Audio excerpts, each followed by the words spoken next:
There are many reasons to believe that the king of rock and roll, Elvis Presley, is dead. When the only arguments to believe otherwise come from crazed fans and supermarket tabloids, it's easy to dismiss the possibility that the king is still among us. However, the circumstances surrounding Elvis's alleged death are quite mysterious and beg closer attention. As it turns out, there are many concrete reasons to believe that the king is still alive and walking among us. 1. The gravesite. For starters, Elvis's name is spelled wrong on his headstone.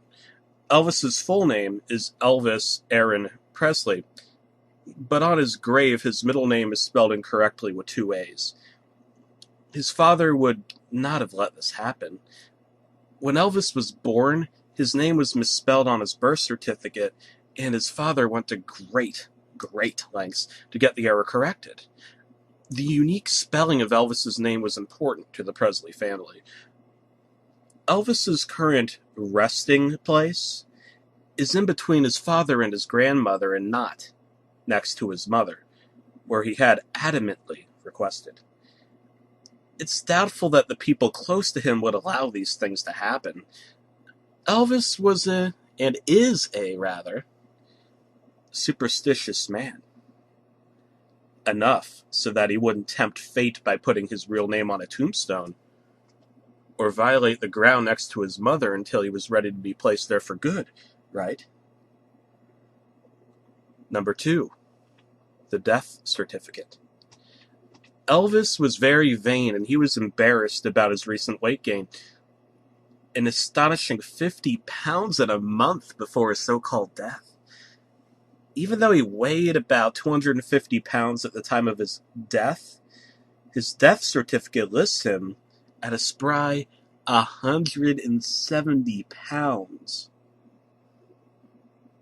The original death certificate disappeared, and his current death certificate is dated 2 months after his alleged death. Number 3, the wax body theory. This argument is very convincing when the facts are considered. Elvis's coffin required several pallbearers because it weighed 900 pounds. Attendants of the funeral reported that the air around the coffin was rather cool. Cool like the king. But cool. Literally cool. It is suspected that the coffin contained an air conditioning unit to keep a wax body cool.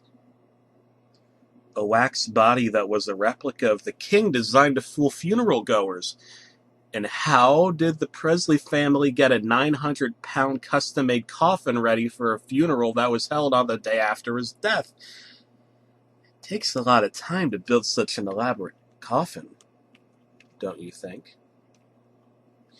And why have the funeral so quickly? Some speculate that the immediacy was intended to make it as difficult as possible for the people who were Elvis's biggest fans, such as heads of fan clubs and the like, to attend the proceedings. It could be a concern that they might recognize the flaws in the wax replica. Elvis was an 8th-degree black belt whose hands were rough with calluses, yet the body in the coffin had hands that were soft and pudgy. The body in the coffin had a pug nose and arched eyebrows, unlike Elvis, and most importantly, one of the sideburns on the corpse was loose and falling off. A hairdresser later reported gluing the sideburn back on the body. 4. Unusual behavior. 2 hours after Elvis's death was announced publicly, a man who reportedly looked remarkably like Elvis purchased a ticket for Buenos Aires, paid in cash, and used the name John Burroughs, the same name Elvis had used as an alias several times before. Elvis had a few books that were considered to be his most prized possessions. He had a Bible, several pharmaceutical books, books on death, and most importantly, the Book of Numbers and the autobiography of Yogi, which I'll explain more about later. After Elvis's death was announced, these books disappeared and were never recovered. In the weeks preceding his alleged death, Elvis's actions were not those of a man who was about to embark on an extensive U.S. tour. He ordered no new suits despite having gained 50 pounds since his last tour, and he bid adios at his last show in Hawaii. Never did this before. Adios, like the French adieu, has the significance of being a final goodbye as opposed to an "I'll be seeing you on my next tour, kind of goodbye. Others were intrigued by the king's decision to sign a lucrative TV deal with NBC that would cover the tour. It was unprecedented for a network to pay such a large amount up front in cash for such a deal. Many wonder why Elvis even agreed to the deal, since his vanity discouraged him from making public appearances due to his obesity. RCA showed uncanny and unbelievable foresight by mass-producing millions of Elvis's current and previous recordings and merchandise. This is standard practice for an act that is about to go on tour, but the numbers in this case were beyond reasonable expectations. The announcement of Elvis's death caused record sales to skyrocket. Elvis did other unusual things that caused suspicion. First, he fired several employees that he relied upon for a very long time. Also, 2 days before his alleged death, Elvis telephoned a friend of his named Miss Foster. He told her that he wasn't planning on going on the upcoming tour. She asked him if he canceled it, and he said that he didn't. When she asked if he was ill, he said that he was fine, that she shouldn't ask any more questions or tell anyone anything, that she should not believe anything she read. He told her that his troubles would all soon be over, and that he would call her in a few weeks. The author of Elvis, Where Are You? Writes that Miss Foster took a polygraph test regarding the story, and she wasn't lying. The day after Elvis's alleged death, a woman named Lucy de Barbin, a former lover of Elvis, received a single rose in the mail. The card indicated that the flower was from El Lancelot. This had been her pet name for Elvis, and it was a name that no one else knew. Flowers can't be sent from beyond the grave, can they? This was Elvis's way of letting her know that he was not dead, even though he didn't want to be found. Shira's Book of Numbers. Elvis had a fascination with numerology, an interest he fed by reading the Book of Numbers. The theory that the king orchestrated his death is further supported when considering the significance of the date of his alleged death.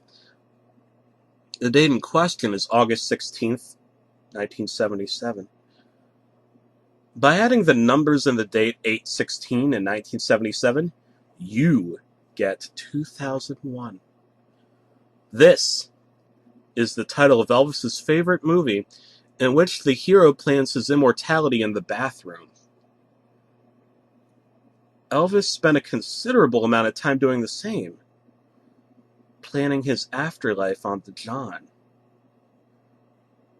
Elvis spent so much time in the bathroom that he had his toilet converted into a reclining, comfy chair. Coincidentally, the bathroom is also where Elvis's body was reportedly found. Given Elvis's religious affiliation, Christianity, he had a fascination with things that came in threes, such as the Father, the Son, and the Holy Ghost. The sum of the digits from his favorite film, 2 + 0 + 0 + 1, is 3. Let's consider the triad of the repetition of the number 24. 2001, favorite film, less 1977, year of death, is 24. The two numbers from the day of death, August 16th, when added, equal 24.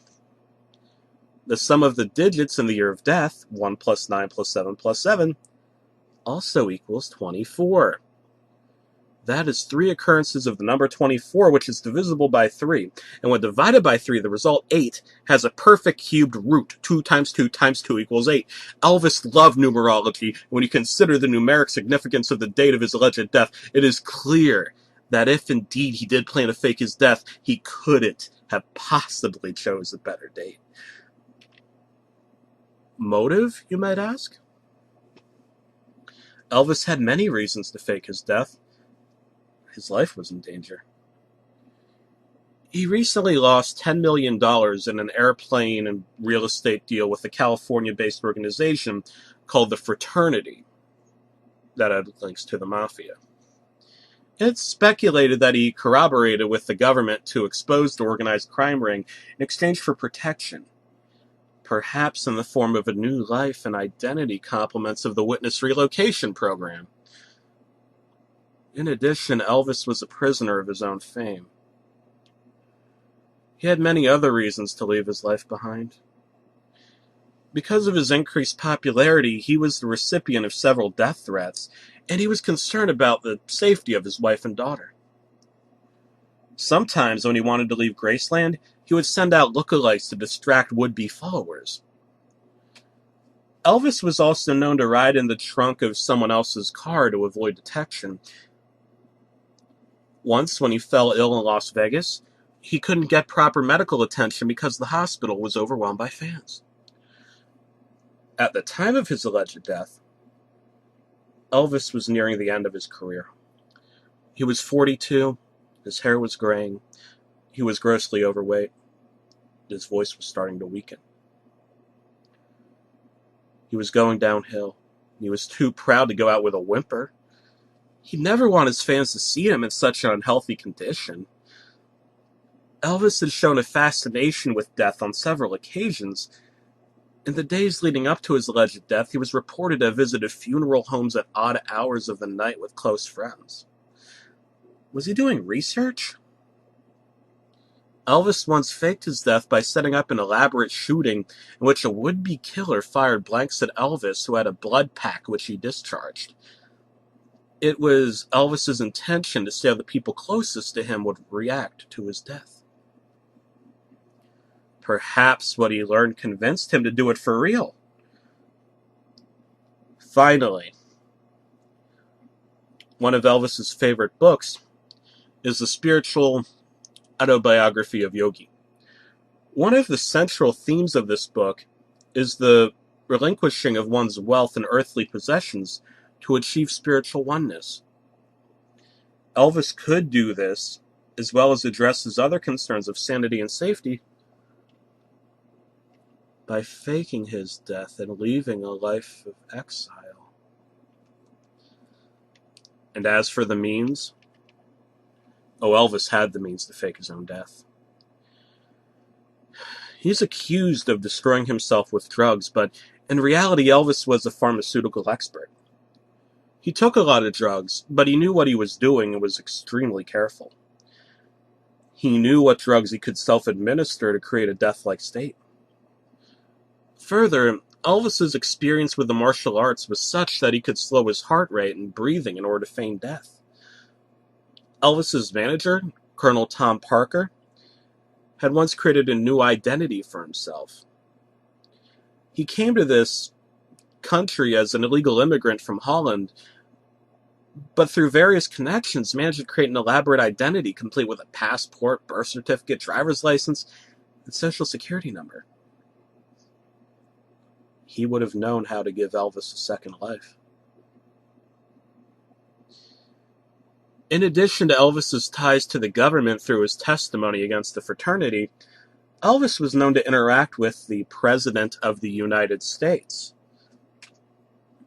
He was reported in government documents to use the name John Burroughs as an alias when he wanted to travel. Some people believe that Elvis worked for the government as a drug agent. He did, after all, have extensive contact with many people in the music business who, as we know, tend to dabble in illegal substances. Remember payola? Oh, and of course, we must allow that Elvis's connections to the government gave him access to the witness relocation program. If they can turn the Simpsons into the Thompsons, they could relocate anybody. No, no, no, no, no, no, no, no new music. How could that be? No new music? From Elvis? Many believe that Elvis couldn't have given up performing cold turkey. I imagine that after a while, the desire to perform grew once he started to live his life in exile. The story of Orion supports the theory that Elvis attempted an incognito comeback.